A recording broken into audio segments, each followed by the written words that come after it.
Welcome to PH Insight. Know the force behind the flag.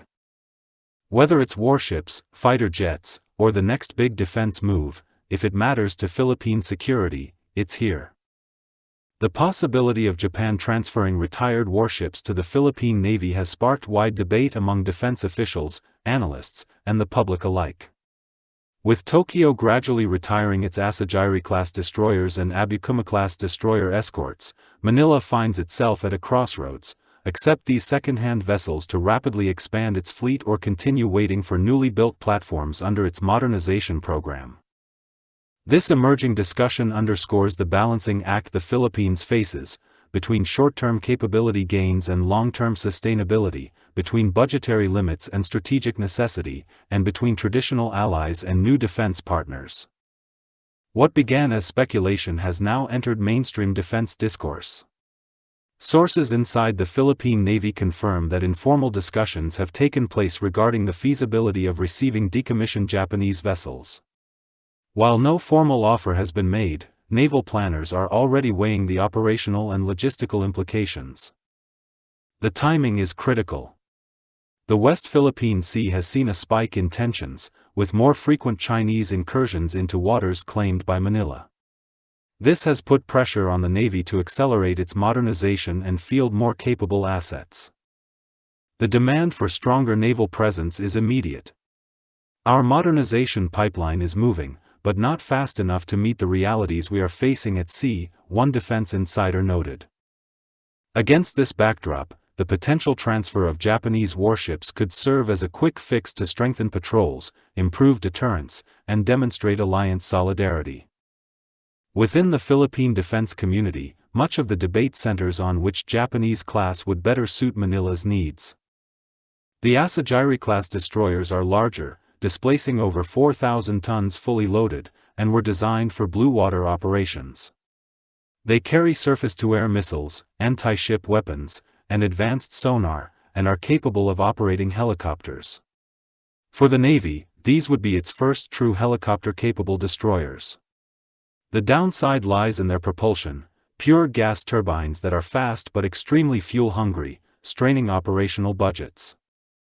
The Abukuma-class destroyer escorts, in contrast, are smaller at around 2,000 tons and less heavily armed. However, they run on a fuel-efficient diesel propulsion system, making them cheaper to operate.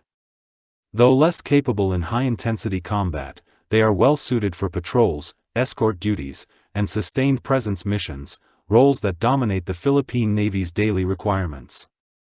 A senior naval officer summarized the choice succinctly. The Asagiri would give us prestige and advanced capability, but at a cost we may struggle to sustain. The Abukumas are more practical, less glamorous, but more affordable to keep at sea. The challenge is not merely about choosing between two ship classes, it is about reconciling aspirations with reality. The Philippine Navy's modernization program is ambitious, but the national defense budget remains constrained. Even with increased funding in recent years, resources are stretched across the Army, Air Force, and Navy. Operating costs remain a recurring concern. Gas turbine-powered warships, like the Asagiri, consume large amounts of fuel. For comparison, analysts note that the annual operational expenses of a single destroyer could equal or exceed the combined costs of several smaller patrol vessels. This has sparked a serious question inside defense circles: should Manila accept ships that it might not be able to keep fully operational, or should it prioritize smaller, more sustainable platforms, even if they offer less firepower?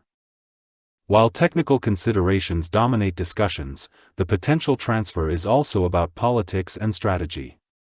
For Japan, offering retired warships to the Philippines is not just a matter of military assistance. It represents a deepening of the Japan-Philippines strategic partnership. Tokyo has been steadily expanding its security role in Southeast Asia, providing Coast Guard vessels, surveillance aircraft, and training programs. The possible transfer of JMSDF combatants would mark a major step up in defense cooperation. A Japanese official explained. For us, this is about strengthening a friend and partner. A more capable Philippine Navy helps secure regional sea lanes, which benefits both our nations. For Manila, accepting such ships would symbolize growing trust with Japan, something that could influence future acquisitions, technology transfers, and joint training.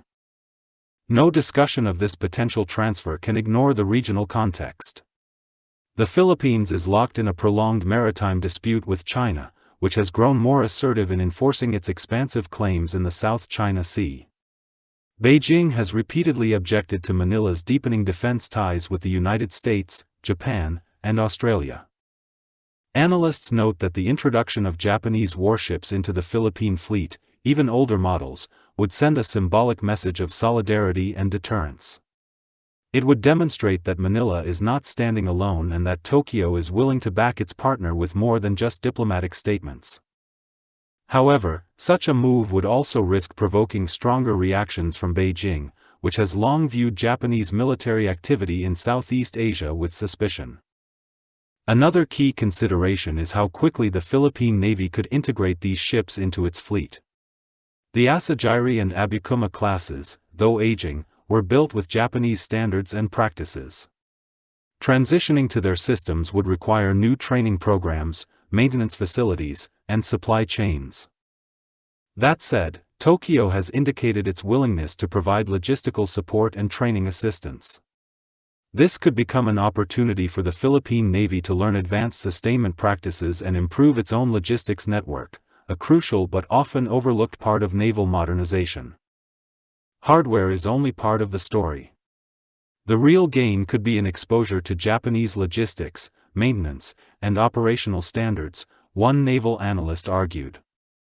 As discussions unfold, several scenarios have emerged. Acquisition of Asagiri-class destroyers. Manila receives a small number of larger, more powerful ships, gaining immediate prestige and helicopter capability but shouldering high operating costs. Acquisition of Abukuma-class escorts. The Navy adds several smaller, fuel-efficient ships, expanding presence and patrol capacity while keeping long-term costs manageable. A mixed fleet. The Philippines accepts both classes in small numbers, gaining a balance of capability and sustainability while diversifying operational experience. No transfer. Manila decides the costs and risks outweigh the benefits, choosing instead to focus on new ships under its current modernization contracts. Each scenario has implications not just for the Navy's force structure, but for its budget, training, and long-term modernization trajectory. For now, the potential transfer remains under discussion. Neither Tokyo nor Manila has confirmed any official deal, and the Philippine Navy continues to prioritize projects already in the pipeline, such as the next batch of frigates and offshore patrol vessels. Yet, the debate over Japan's retired warships reveals the urgency of Manila's situation. With the seas around the Philippines becoming more contested, the need for capable surface combatants is immediate. Whether through secondhand transfers or newly built platforms, the Navy must expand and modernize rapidly. One thing is clear: if these Japanese ships do join the Philippine fleet, their value will not be measured by firepower alone. They will represent a deepening of alliances, a transfer of knowledge, and a step toward a more credible maritime defense posture. As one defense analyst concluded, whether it's the Asagiri or the Abukuma, what matters most is that the Philippines continues moving forward. Every ship acquired is more than steel, it's a statement of sovereignty and partnership.